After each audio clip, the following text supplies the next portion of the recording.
इस्तीफा लिया जाए।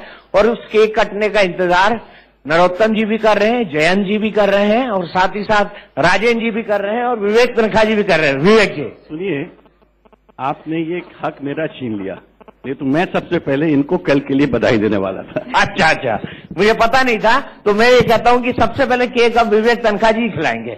आइए विवेक जी, प्लीज आइए। राजेंद्र जी, जयंत जी और नरोत्तम जी। कांतिलाल जी, प्लीज।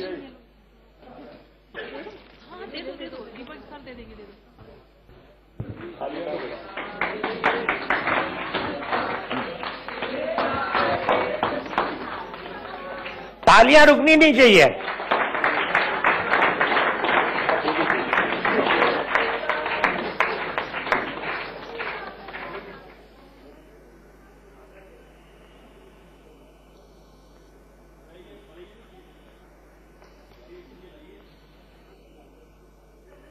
भूरिया जी छूट गए।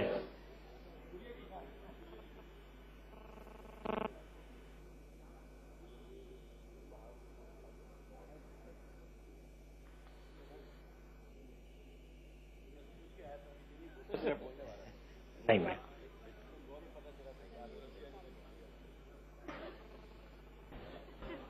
प्लीज आप सब लोग जब जाएंगे इस सेशन के बाद तो केक जरूर खा के जाएंगे, या केक को मैं अंदर डिस्ट्रीब्यूट करवा देता हूं, ठीक है? प्लीज किसी को ले जाइए, केक को अंदर कटवाइए वहां से किचन से और डिस्ट्रीब्यूट करिए सबको।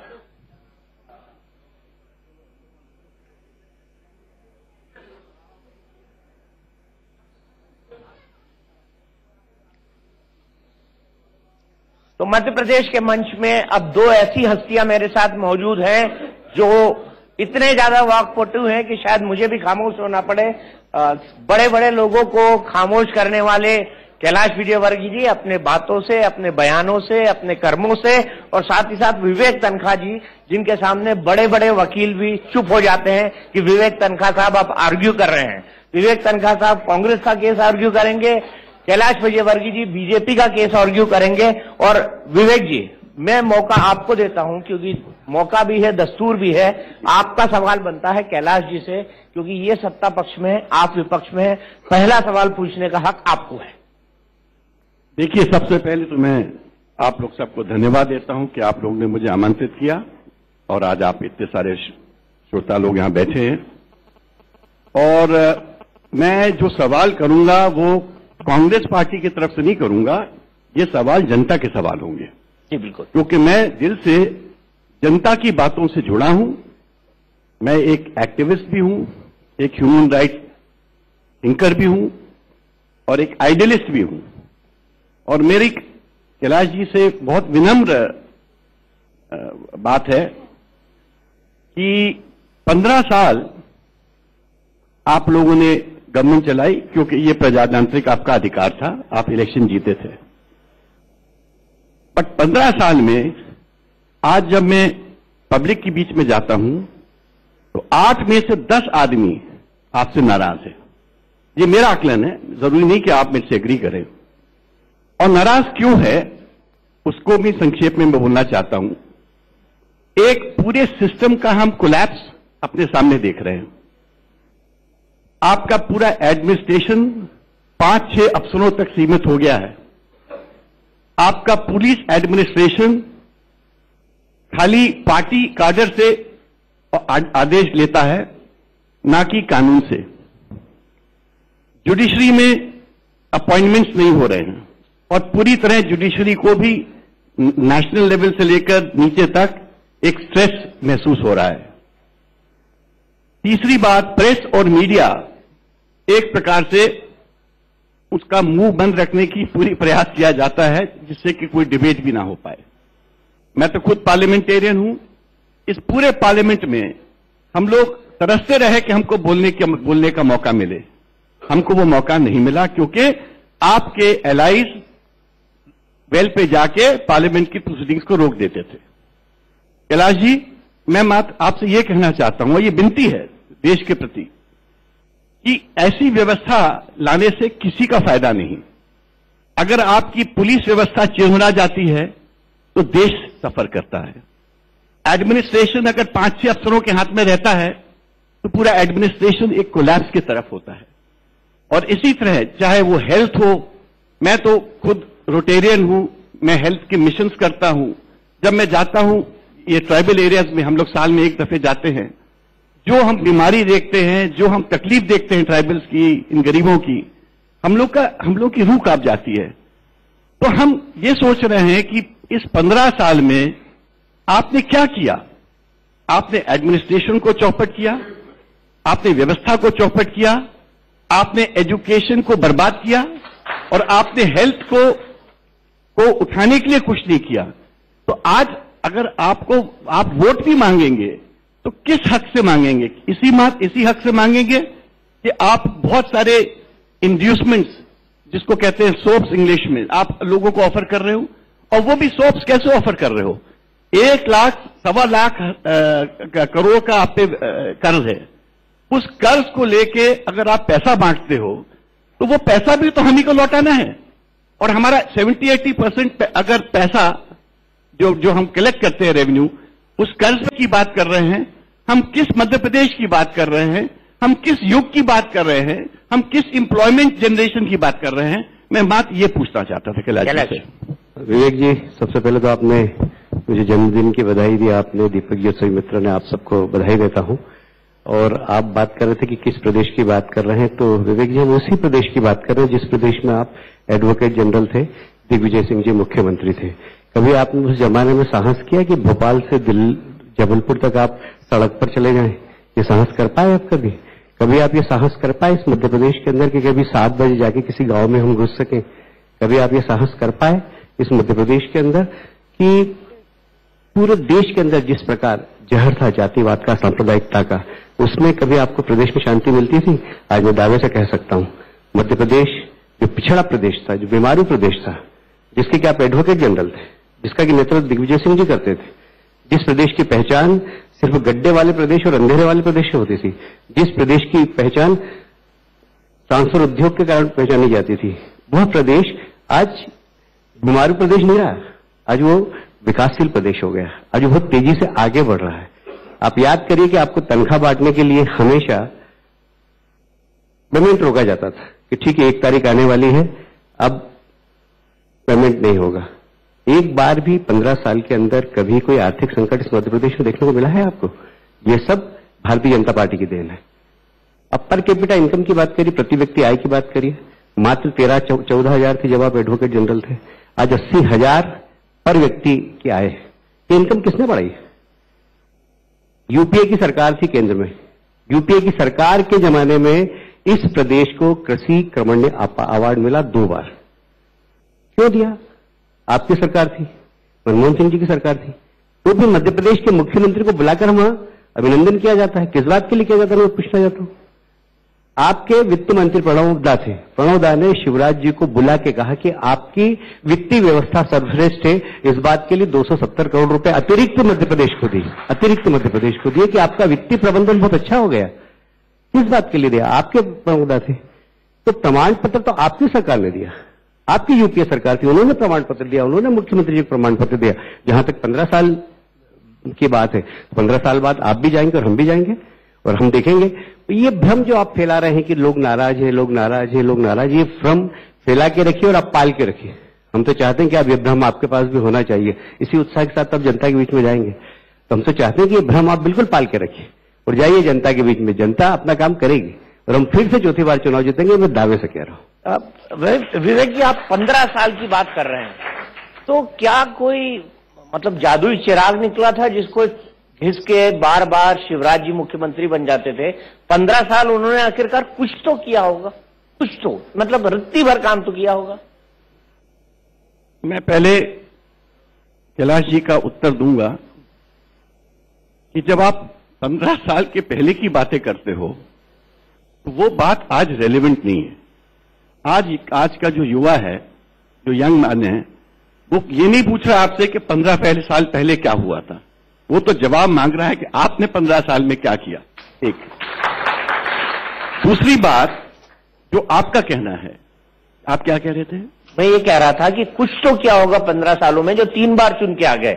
मैं सिर्फ ये कह रहा हूं क्योंकि आपने 5 साल की नहीं 15 साल की बात। देखिए सरकार रहती है तो काम तो होता है, ये तो कोई मना नहीं कर सकता कि काम नहीं होता है, पर जैसा काम हम चाहते थे वैसा काम नहीं हुआ।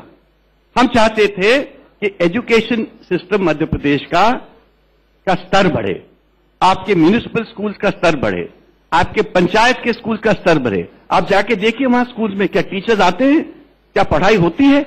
आज आपके बच्चों का स्टैंडर्ड ऊपर आए जिससे कि उन बच्चों को जॉब्स मिले, वो एम्प्लॉयबल हो। आपने इन चीजों पे ध्यान देना था। आप all the time populist programmes पे ही बिजी रहे, ना कि जो प्रोग्राम्स जो रियली स्टेट को आगे बढ़ा सकते थे। हेल्थ मिशन की मैं बात कर रहा हूं।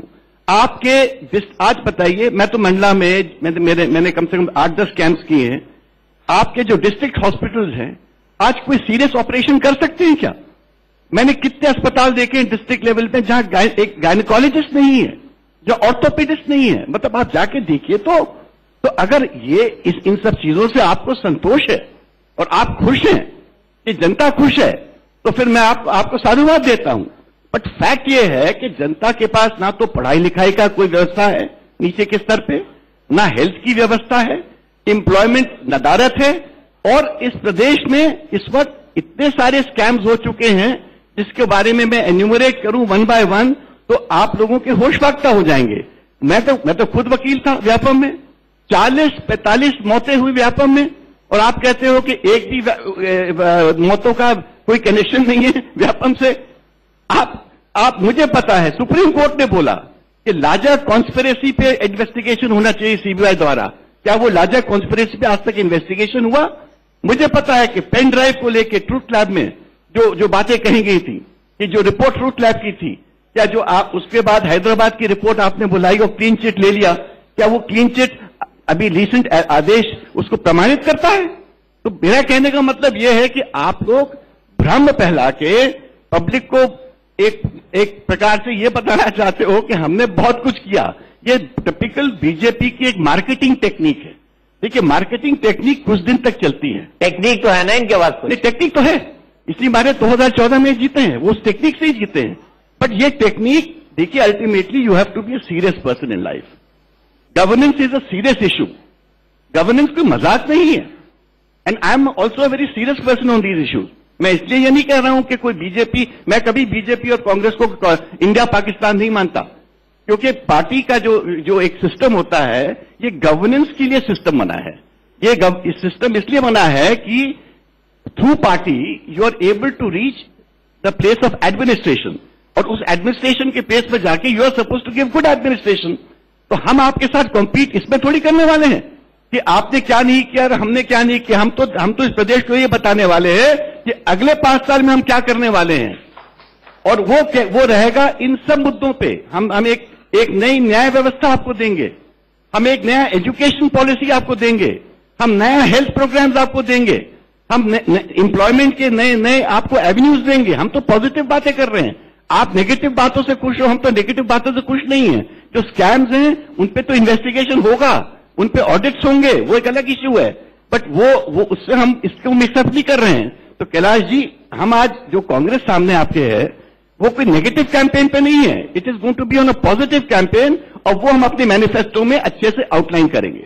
विवेक जी, लेकिन जो बेसिक सवाल था आप कैलाश जी का, वो ये था कि 2 बार यूपीए सरकार ने कृषि कर्मण्य अवार्ड दिया, एक बार फाइनेंशियल फिजिकल मैनेजमेंट के लिए खुद प्रणब मुखर्जी जी ने शिवराज जी का 270 करोड़ रुपए देके शिवराज जी का सम्मान किया। उन्होंने ये सवाल आपकी तरफ उछाले थे कि शायद आप इसका जवाब दें कि क्यों यूपीए सरकार भी सरकार के अच्छे काम को रिकॉग्नाइज करती थी। दीपक भाई, मैं एक सभ्य आदमी हूं और मुझे यह भी पता है कि वो अवार्ड आंकड़ों के बेसिस पे दिया जाता है, और मुझे यह भी पता है कि वो आंकड़े उस वक्त कैसे मैनिपुलेट हुए थे।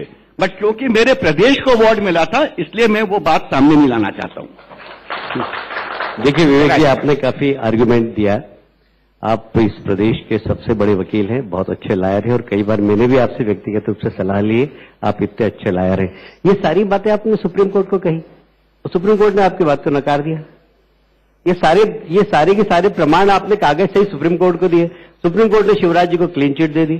सुप्रीम कोर्ट ने कह दिया कि शिवराज जी और शिवराज जी की सरकार बिल्कुल व्यापम में निर्दोष है। अब बताइए, आप सुप्रीम कोर्ट को भी मानते नहीं क्या? उससे बड़ी जनता की अदालत है, हम उसमें भी चलेंगे। रहा सवाल, आपने कहा कि आप निश्चित रूप से रोटरी के माध्यम से खूब स्वास्थ्य सेवाएं करते हैं। डॉक्टर की शॉर्टेज है मध्य प्रदेश में, इसके लिए जिम्मेदार कौन है? दीपक जी, आप भी जानते हैं, आप मध्य प्रदेश के हैं। आजादी के बाद 2003 तक इस प्रदेश के अंदर सिर्फ 5 मेडिकल कॉलेज थे। मेडिकल कॉलेज खुलने से कितने रोका है इनको? आज इन 15 सालों में 5 से 18 हो गए। कितने गुना हो गए? इसका श्रेय किसको दोगे आप? यदि आप एजुकेशन की बात करते हैं तो क्वालिटी एजुकेशन के IIT, IIM, मैं मानता हूं इस बात के लिए मैं अर्जुन सिंह जी को श्रेय देना चाहता हूं कि उन्होंने मध्य प्रदेश में IIT और IIM खुलवाने में बहुत बड़ा योगदान दिया। आज इंदौर में IIT, IIM है। प्राइवेट संस्थाएं, सिम्बोसिस हमने इंदौर में खुलवाया, मिठी भाई हमने इंदौर में खुलवाया। क्वालिटी एजुकेशन पहले की तुलना में अब इंदौर सेंट्रल इंडिया का क्वालिटी एजुकेशन का हब बन गया। जिसको भी अच्छा एजुकेशन चाहिए पूरे सेंट्रल इंडिया में तो मध्य प्रदेश आता है, इंदौर आता है। आज इंदौर में 5.5 लाख विद्यार्थी पढ़ रहे हैं। अपने आप में शिक्षा एक वहां पर उद्योग की तरह काम कर रही है। लोगों के घरों में हॉस्टल है, जो रिटायर हो गए वो पेइंग गेस्ट की तरह अपने विद्यार्थियों को रख रहे हैं। एक बहुत बड़ी इंडस्ट्री हो गई वहां पर। इसलिए हुआ कि क्वालिटी एजुकेशन हमने दिया है। और क्या प्रमाण चाहिए आपको? आप देखेंगे अन्य राज्यों की तुलना में, जो हमारे नेबर पड़ोसी राज्य, उसकी राज्य की तुलना में हमारे यहां से IAS, IPS इस क्षेत्र में अब निकलने लगे, पहले निकलते ही नहीं थे। ये क्वालिटी एजुकेशन का परिणाम है कि इस बार भी 2 सालों के अंदर लगभग 14 हमारे यहां से IAS निकले हैं नौजवान। ये इसलिए निकले कि क्वालिटी एजुकेशन, उसके पहले कभी 1 साल में 14 IAS, IPS निकले तो मुझे बताइए। तो हर क्षेत्र में हमारा प्रदेश प्रगति कर रहा है। अब विवेक जी को नहीं दिखता है तो आई एम सॉरी, उनको कौन सा चश्मा पहनना चाहिए मुझे नहीं मालूम, पर मैं दावे से कहता हूं कि मध्य प्रदेश ने बहुत प्रगति की है। और यह प्रगति मध्य प्रदेश आज सिर्फ अपने नाम का मोहताज नहीं। मुझे याद आ रहा है जब मैं मेयर था और होनोलुलु गया, मैंने कहा मैं इंदौर से मेयर हूं। बोले कहां है इंदौर? मैंने कहा मध्य प्रदेश में। मध्य प्रदेश कहां है? तो फिर एक जने ने कहा जहां पर गेस्ट ट्रेजेडी हुई थी वो गेस्ट ट्रेजेडी वाला मध्य प्रदेश। मतलब मध्य प्रदेश की पहचान एक जमाने में ये थी कि वो गेस्ट ट्रेजेडी के नाम से जाना जाता था। आज हमें गर्व है कि आज देश के अंदर सर्वाधिक समाज सुधार के लिए जितनी भी आर्थिक योजना इस सरकार ने दी है, चाहे मुख्यमंत्री कन्यादान योजना हो, चाहे बालिका सर्वश्रेष्ठ बालिका योजना हो, सब मध्य प्रदेश ने दी है। तो आज मध्य प्रदेश में जो सामाजिक ढांचा है वो एक आर्थिक रूप से मजबूत हो रहा है। उसमें मध्य प्रदेश सरकार की बड़ी महत्वपूर्ण भूमिका है। और मैं मानता हूं कि हमारी पर कैपिटा इनकम बढ़ी है, हमारा क्वालिटी एजुकेशन हुआ है, हमारे यहाँ स्वास्थ्य सेवाओं में भी प्रगति हुई है। मैं कह सकता हूं इस बात को हम संतुष्ट नहीं है, पर हमें इस बात का संतोष है कि इस दिशा में सरकार ने 15 सालों में बहुत काम किया है और गिनाने के लिए भी काफी कुछ है। कैलाश जी ने गिनाया भी। आपके पास क्या काउंटर होगा इन आर्गुमेंट्स का? पहली चीज तो मैं कैलाश जी को स्मरण कराऊंगा कि जैसे गैस ट्रेजेडी मध्य प्रदेश के नाम के से एसोसिएट हो गई थी, 4-5 साल से आज ये व्यापम का प्रदेश माना जाता है विश्व में। और आप कहीं भी जाइए तो लोग बताते हैं कि यहाँ ये व्यापम के डॉक्टर हैं, यहाँ ये व्यापम के स्टूडेंट्स हैं। आपने अंदाज नहीं है कि स्टूडेंट कम्युनिटी को और इस प्रदेश की जनता को कितना लज्जित किया है इस व्यापम स्कैंडल से। और आपके नॉलेज के लिए मैं बताना चाहता हूं, सुप्रीम कोर्ट ने किसी को कोई क्लीन चिट नहीं दी है। सुप्रीम कोर्ट ने यह बोला है कि आप जाइए ट्रायल कोर्ट में अपनी पैरवी कीजिए। और मिश्रा जी यहां बैठे हैं, इनके पक्ष में भी 2 दिन पहले फैसला आया है कि इनके विरुद्ध जो मानहानि का दावा लगाया गया था वो रद्द किया जाता है क्योंकि वो स्टेट नहीं लगा सकती थी। बट उसमें और ज्यादा इंपॉर्टेंट बात तो ये है कि आखिर ये जो व्यापम था, आप लोग इस व्यापम को कब तक कवर अप करोगे? कब तक आप कहोगे कि व्यापम में कुछ नहीं हुआ? आज आप कहते हो कि हम 15 मेडिकल कॉलेज लाए। आप वो प्राइवेट मेडिकल कॉलेज के लोगों से पूछो तो सब छुपे बैठे हैं या जेल में हैं या अंडरग्राउंड हैं।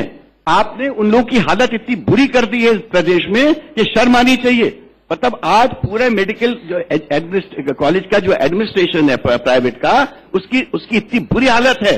मैं तो वकील हूं, मुझे पता है, मुझसे मिलने आते हैं, सब परेशान हैं। आपने सबको अक्यूज बना दिया है, सबको अपराधी बना दिया है। आप इस प्रदेश की बात कर रहे हो? अरे हम उस प्रदेश की बात कर रहे हैं जहां एजुकेशन के जो लोग होंगे उनको रिस्पेक्ट से देखा जाएगा, उनको जेल नहीं भेजा जाएगा। आपको तो वो इंस्टीट्यूशंस बनाने हैं जहां प्रोफेसर्स की और स्टूडेंट्स की इज्जत हो। ये बेइज्जती करने के लिए थोड़ी हम चीजें बनाते हैं। तो कैलाश जी माफ करिएगा, हो सकता है कि आप में और मेरे में सोच में मतभेद है, मगर ये मतभेद वो है क्योंकि ये मैं देख रहा हूं, मैं महसूस कर रहा हूं और मैं देख रहा हूं कि लोग उसको देख के तड़प रहे हैं। कैलाश, मैं समझता हूं कि विवेक जी बहुत समझदार हैं, बुद्धिमान हैं और अब सच को वो सच बोल नहीं पा रहे, वो उनकी मजबूरी है। आप समझ सकते हैं कि अब वो एक राजनीतिक दल के कार्यकर्ता की हैसियत से बोल रहे हैं, नहीं तो इसी सरकार की पैरवी इन्होंने कोर्ट में की है और मैं मेरे पास मैं उनके निजी व्यवसाय में नहीं जाना चाहूंगा, पर इस सरकार की इन्होंने पैरवी भी की है। पर अब चूंकि एक राजनीतिक दल के अब आप कार्यकर्ता हो गए तो आपकी एक मजबूरी हो सकती है कि आपको कुछ अच्छा दिखाई नहीं दे रहा है। इसके लिए मैं आपको दोष नहीं देता हूं, मेरा ऐसा मानना है कि ये आप अपना कर्तव्य का निर्वहन कर रहे हैं एक विपक्ष की पार्टी के कार्यकर्ता की हैसियत से। पर मेरा ऐसा मानना है कि आपने जब अपना परिचय दिया तो आपने कहा आप एक्टिविस्ट है, आप अच्छे लायक प्रदेश की, वो मुझे समझ में नहीं आ रहा है। आपको ये नहीं दिख रहा है कि पर कैपिटा इस राज्य की इनकम बढ़ी है, जहां 13,000 थी वहां 75,000 हो गई है। आप कितना गुना हो गया आप बताइए, आप पूरे देश का देख लीजिए, उसकी तुलना में मध्य प्रदेश में पर कैपिटा इनकम बढ़ी, हमारा बिजली का उत्पादन बढ़ा है। 3,000 मेगावाट थी, आज 9,000 मेगावाट से ज्यादा बिजली का उत्पादन 3 गुना हो गया। तो हर चीज में हम सरप्लस बिजली वाले, हम बिजली बेच रहे हैं, तो हम हर क्षेत्र में आगे बढ़े हैं। मैं समझता हूं कि अगर प्रमाण की आवश्यकता है तो प्रमाण भी दिया जा सकता है, पर यदि आपको देखना ही नहीं, समझना ही नहीं और सिर्फ क्रिटिसाइज करना है तो मैं आपको प्रणाम कर सकता हूं और कुछ नहीं कर सकता। विवेक जी, अगर हम बहस को आगे बढ़ाएं और राजनीतिक बिंदुओं पर आए तो मैं आपसे सिर्फ ये जानना चाहता हूं कि आज ही ज्योतिरादित्य सिंधिया जी हमारे प्रोग्राम में थे और उन्होंने कहा कि ये एक करो या मरो का चुनाव है कांग्रेस के लिए। तो वाकई क्या कांग्रेस के लिए करो या मरो का चुनाव है?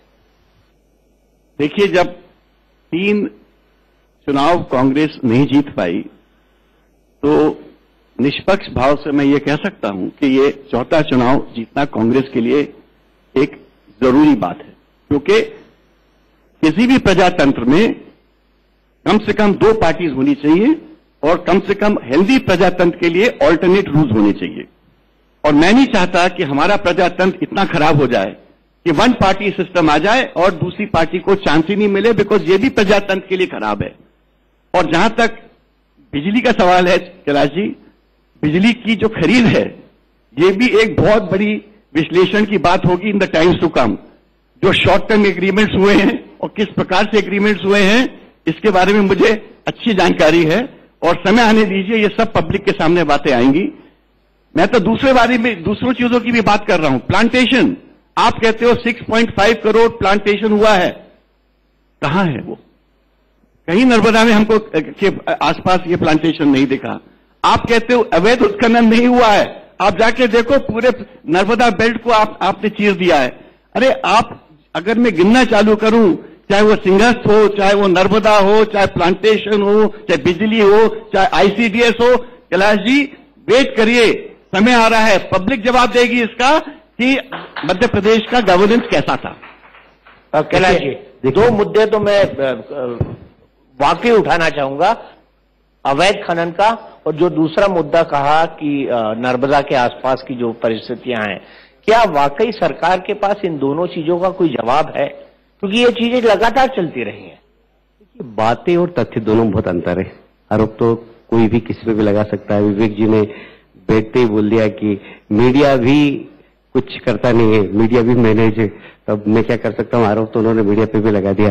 पर मेरा निवेदन यह है कि प्रदेश में यदि कुछ हो रहा है और आप विपक्ष में हैं, विधानसभा है, लोकसभा है, फिर आप तो बहुत बड़े वकील हैं, कोर्ट है, आप जाके सरकार को देने का आप करिए ना, आप करिए ना, हम काम मना करते हैं, हम जवाब देंगे, जहां जवाब देना होगा वहां जवाब देंगे। विधानसभा में जवाब देना होगा विधानसभा में जवाब देंगे, लोकसभा में जवाब देना होगा लोकसभा में जवाब देंगे, कोर्ट में अगर जवाब देना होगा कोर्ट में हम जवाब देंगे, और जनता के बीच में अभी 9 महीने बाद जाने वाले हैं वहां पर भी हम जवाब देंगे, क्योंकि जनता हमें भी जानती है और आपको भी जानती है, आपके नेताओं को भी जानती है और हमारे नेताओं को भी जानती है, आपके काम को भी जानती है और हमारे काम को भी जानती है। उन्होंने देखा है, उन्होंने भुगता है पिछले 10 साल तक लगातार एक सरकार को, और 15 साल की भारतीय जनता पार्टी की सरकार में शिवराज जी के नेतृत्व में खुशहाली मध्य प्रदेश की देखी। तो निश्चित रूप से जहां पर बोलना होगा वहां हम बोलेंगे, यहां पर भी बोल रहे हैं, और जहां आप बोलेंगे वहां पर भी हमेशा बोलेंगे, हम पीछे नहीं हटेंगे, बता देते हैं। विवेक जी, सिर्फ एक तथ्य रखना चाहता हूं कि आपने मीडिया वाली बात कही, लेकिन स्वतंत्र होकर हम इस प्लेटफॉर्म पर विवेक तनखा जी भी अपनी बात रख रहे हैं जो ऑपोजिशन से थे,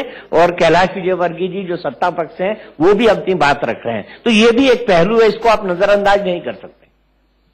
मैं इसका स्वागत करता हूं, इस प्रकार के डिबेट का स्वागत करता हूं, और कैलाश जी की बातों का सम्मान भी करता हूं, मगर मुझे भी अपना पक्ष रखने का पूरा अधिकार है जो आपने मुझे दिया। बिल्कुल। बट सबसे बड़ी बात है, आपने एनडीटीवी के साथ क्या किया? कितने इन्फोर्समेंट डायरेक्टरेट के नोटिस दिए, कितने सीबीआई के नोटिस दिए? क्यों दे रहे हैं आप? क्योंकि वो एक नेशनल चैनल है जो इस वक्त साहस दिखा रहा है। आपने जिस प्रकार से कॉर्पोरेट्स को, टीवी चैनल्स को, आपने कॉर्पोरेट्स को टेक ओवर करने की क्षमता दी, और उसके बाद आप उन कॉर्पोरेट्स को कंट्रोल करते हो। आज कौन सा कितने टीवी चैनल हैं जिनमें साहस है सच्चाई दिखाने का? ये तो बात सबके सामने है, और ये बात हम लोग यहां भी उठा रहे हैं, हम कोर्ट में भी उठाएंगे, हम पार्लियामेंट में भी उठाएंगे, और हम पब्लिक के बीच में भी लेके जाएंगे। अगर प्रजातंत्र की हमको रक्षा करनी है, हमको संविधान को बचाना है, तो हमको 3 चीजें याद रखनी पड़ेंगी। जिस प्रकार से पार्लियामेंट को पैरालाइज कर दिया है, और जिस प्रकार से पार्लियामेंट में डिबेट्स बंद करा दिए गए हैं, ये बिल्कुल किसी को एक्सेप्टेबल नहीं है, पार्टी जो भी पावर में हो। नंबर 2, जिस प्रकार से विद्रोह जुडिशरी में हुआ है बिकॉज ऑफ द प्रेशर, 4 जजेस बाहर आके प्रेस कॉन्फ्रेंस ले रहे हैं ड्यूरिंग कोर्ट आवर्स, ये कभी हुआ है? क्यों हुआ है? तो वो कह रहे हैं कि सिलेक्टिवली केसेस को सिलेक्टेड बेंचेस में भेजे जाते हैं, ये जजेस कह रहे हैं, मैं नहीं कह रहा हूं। तो क्या ये सब एक्सेप्टेबल है? और लास्ट में ये कह रहा हूं कि मैं तो खुद कहता हूं कि मैं अगर कोई व्यक्ति प्रेस और मीडिया की स्वतंत्रता का स्वागत करता है और जिसके लिए लड़ेगा, तो विवेक तनखा ही होगा जो सबसे पहले, अगर कांग्रेस भी आपके साथ गलत करेगी तो भी मैं आपके साथ खड़ा रहूंगा। विवेक जी, कम से कम मैं एक बात कहना चाहता हूं, कार्तिक भाई भी सामने बैठे हैं, हम इस स्वतंत्रता को भरपूर आनंद लेते हैं, और इसीलिए हम बहुत ही स्वस्थ डिबेट कराते हैं। उसमें स्तर भी होता है और उसके अंदर तथ्य भी होते हैं, जैसे तथ्य आप दोनों पेश कर रहे हैं। आपसे तनखा जी ने कई सवाल पूछे, मैं आपसे ये जानना चाहता हूं कि वाकई में जो परसेप्शन बना है, ये परसेप्शन ही बना है या इसके पीछे कुछ हकीकत है? देखिए, ऐसा है कि जहां तक, और दूसरी बात पार्लियामेंट की, क्योंकि आप पार्लियामेंट के संसदीय दल के अधिकारी भी हैं। दीपक जी, मैं पार्लियामेंट तो डेली जाता हूं, और जब भी पार्लियामेंट चलती, क्योंकि एक संगठन की ओर से मुझे दायित्व दिया गया है कि मैं पार्लियामेंट के कार्य को भी देखूं। विवेक जी स्वयं वहां पर सदन के सदस्य हैं। पार्लियामेंट चलने से रोका किसने? हमेशा राजनाथ जी ने कहा, अनंत कुमार जी और हम सब लोग एक साथ एक एक नेता से मिले कि पार्लियामेंट चलने दीजिए। अब चलने नहीं दे रहे थे। आपको याद होगा, सुमित्रा जी ने खड़े होकर कहा कि मैं सरकार के खिलाफ जो अविश्वास का प्रस्ताव आया है मैं उसको लेना चाहती हूं। उसके बाद भी लोग हल्ला मचाते रहे।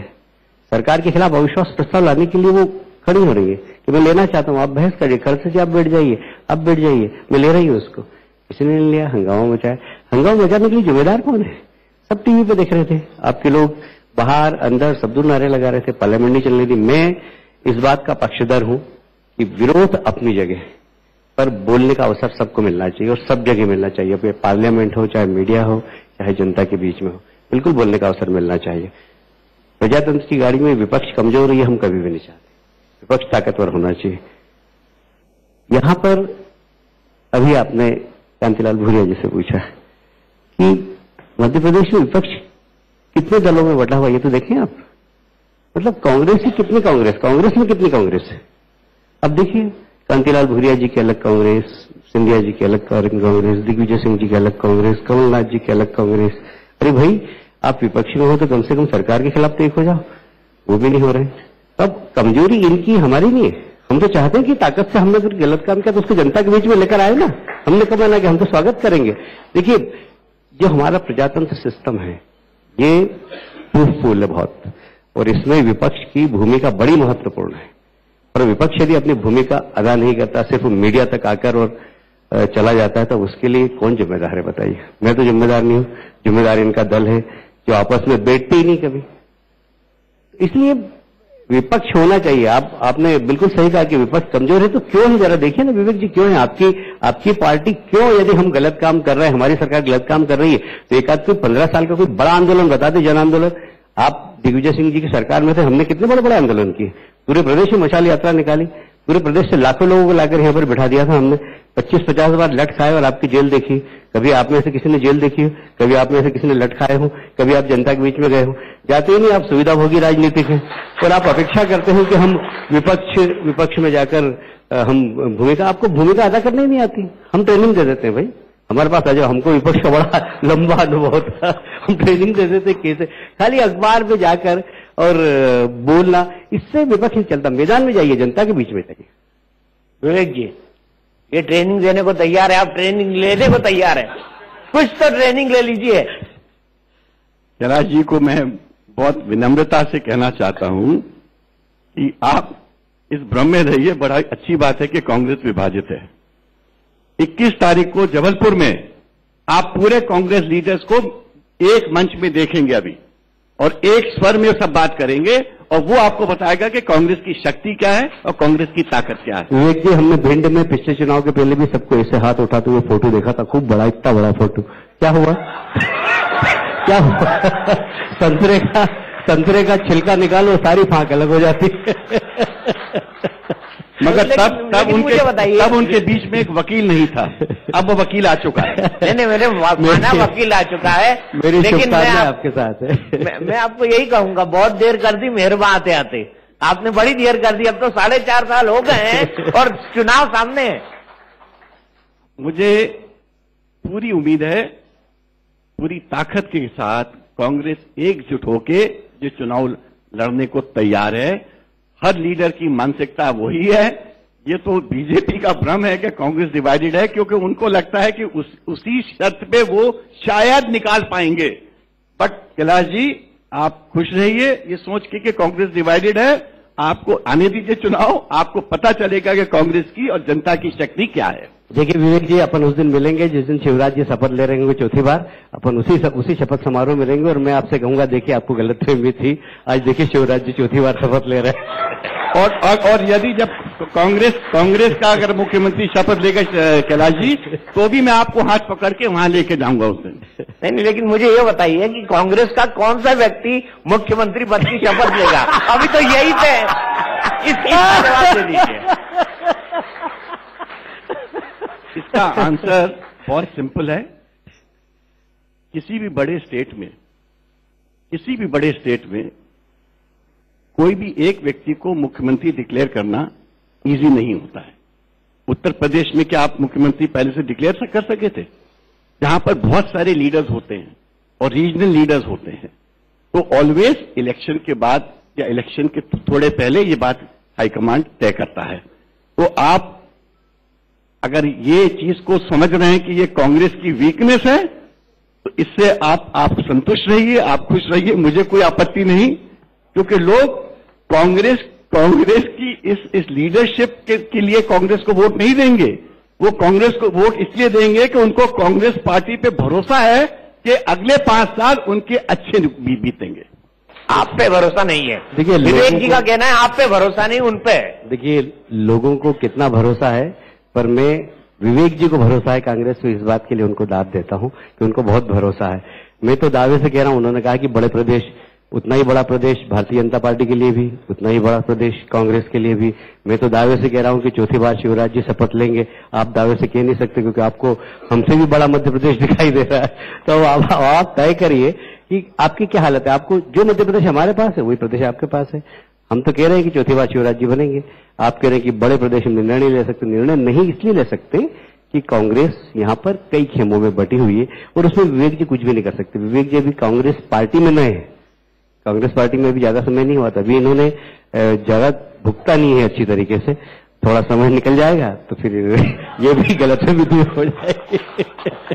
बेसिकली कैलाश जी कह रहे हैं कि आपके पास ना वो वाला एक्सपीरियंस कम है, वो वाला। दो चीजें, एक दो चीजें। आप जैसे मेरे छोटे भाई उस पार्टी में ऐसे ही नहीं है। दो चीजें। जब कभी, ये लॉजिक है, मैं कोई नई बात नहीं कह रहा हूं, किसी भी स्टेट में जब एक सिटिंग चीफ मिनिस्टर होता है तो वो ऑटोमेटिकली एक फेस होता है जब तक इलेक्शन नहीं होता है। तो अगर शिवराज जी आपके अगर फेस हैं today, it is because he is a sitting chief minister and you can't remove him. और Congress will get a chief minister जब उनकी लेजिस्लेटिव पार्टी जीत के आएगी और उस लेजिस्लेटिव पार्टी में एक लीडर इलेक्ट होगा। बहुत सिंपल बात है, इसमें कोई बहुत बड़ी मैथमेटिक्स नहीं है। और जहां तक मेरा सवाल है, मैं तो इस बात से खुश हूं कि मैं पॉलिटिक्स में लेट आया। अगर पहले आ गया होता तो मेरे साथ भी इन सब पॉलिटिशियन जैसे ह्यूज बैगेज होता और शायद मैं इससे खुल के बात नहीं कर पाता। कैलाश जी, नहीं, बिल्कुल सही बात, उन्होंने सच्चाई से एक बात बोली है जिस बात का मैं सम्मान करता हूं। उन्होंने कहा कि मैं लेट आया, जितना मैं खुल के बोल रहा हूं वैसा नहीं बोल पाऊंगा। हो सकता है लेट थोड़े दिन बाद आज जैसा बोल रहे हैं वो नहीं बोल पाएंगे। वो खुद ही स्वीकार कर रहे हैं इस बात को, नहीं कर रहा। कैलाश जी, आप मेरा टेम्परामेंट जानते हैं। आपके और मेरे बीच में एक ऑलवेज हमेशा, और वो पॉजिटिव अंडरस्टैंडिंग इसलिए थी कि जब मैं महाधिवक्ता था और कैलाश जी को जब नर्मदा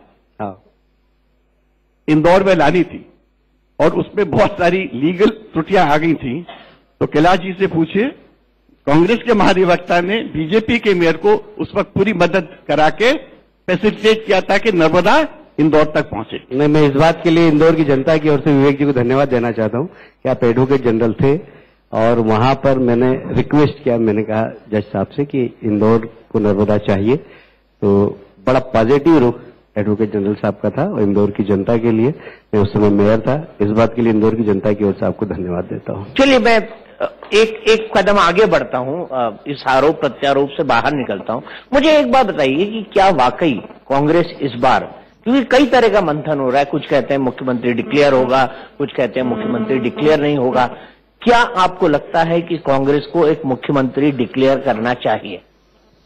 कैंडिडेट, सॉरी माफ कीजिए। देखिए, कांग्रेस की जो परंपरा है और जो प्रथा है, मुख्यमंत्री वर्चुअली हाईकमांड ही डिसाइड करते हैं लेजिस्लेचर पार्टी की एडवाइस पे। हम लोग कभी पहले से डिमांड नहीं करते हैं कि किसी को मुख्यमंत्री बनाया जाए। हम कांग्रेस की हाईकमांड के विवेक पे ये बात छोड़ते हैं कि किस वक्त वो किस फेस को मुख्यमंत्री बनाना चाहें वो बनाएंगे, और जिसको भी बनाएंगे उसके पीछे पूरी पार्टी खड़ी रहेगी। मैंने आपकी बात मानी, लेकिन कई लोग तो मान के बैठे हैं कि जल्दी उनका नाम घोषित होने वाला है। जिसका भी घोषित होगा हम उसका स्वागत करेंगे। कैलाश जी, आपको लगता है ऐसा होगा? जिसका भी घोषित होगा उसका स्वागत होगा। जिस दिन घोषित हुआ उस दिन हमारे लिए चुनाव बड़ा आसान हो जाएगा। विवेक जी, जिस दिन घोषित हुआ चुनाव इनके लिए आसान हो जाएगा। टिपिकल बीजेपी रिप्लाई है, जब घोषित नहीं होता तो कहते क्यों नहीं हो रहा है, और जब हो रहा है तो कहते हैं क्यों हो रहा है। तो ठीक है, ये डिबेट चलता रहेगा, चुनाव भी होगा, हम लोग सब अपने तर्क रखेंगे, वो भी रखेंगे, हम भी रखेंगे, और इस प्रदेश की 7.5 करोड़ जनता डिसाइड करेगी कि उसको अगला गवर्नेंस कैसा चाहिए। एक आखिरी